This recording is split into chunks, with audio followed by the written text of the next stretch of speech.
মনটা কি খুব অস্থির হয়ে আছে বা অশান্ত হয়ে আছে? সবকিছু আছে, তারপরে যেন মনের সুখ নেই, মনের প্রশান্তি মিলছে না। এটার কারণ কি? আমরা সাধারণত সুখ বা আনন্দ খুঁজে পাবার চেষ্টা করি অর্থ সম্পদ, অর্থ বৈভব, সাফল্য অথবা দুনিয়াবী যে কোনো বিষয়ের মাঝে। তারপরেও যেন স্বস্তি মেলে না। সবকিছু পাবার পরেও হৃদয়ের যে প্রশান্তি রয়েছে এটা আমরা লাভ করতে ব্যর্থ হই। কারণ হলো আমরা প্রকৃত জিনিস থেকে দূরে সরে আছি। আল্লাহ সুবহানাহু ওয়া তাআলা ইরশাদ করেছেন, আলা বিযিকরিল্লাহি তাতমাইন্নুল কুলুব। জেনে রাখো, আল্লাহর যিকিরের মাঝে, আল্লাহর স্মরণের মাঝেই হৃদয় প্রশান্ত হয়। আমরা অবসর সময়ে আল্লাহ সুবহানাহু ওয়া তাআলা বেশি বেশি যিকির করতে পারি, তাকে স্মরণ করতে পারি। আপনি যখন একাকী আছেন তখন আলহামদুলিল্লাহ পড়ুন, একটু ভালো লাগবে। সুবহানাল্লাহ, আল্লাহ তাসবিহ পাঠ করুন, প্রশান্তি আসবে।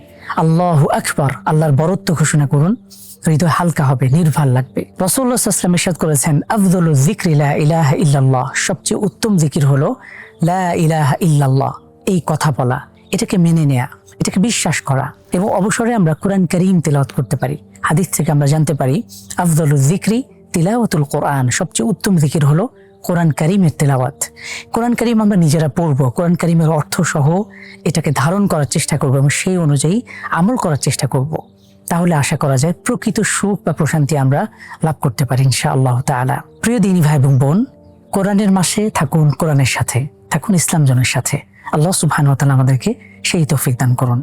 জাযাকুমুল্লাহু খাইর। ওয়াসসালামু আলাইকুম ওয়া রাহমাতুল্লাহি ওয়া বারাকাতুহু।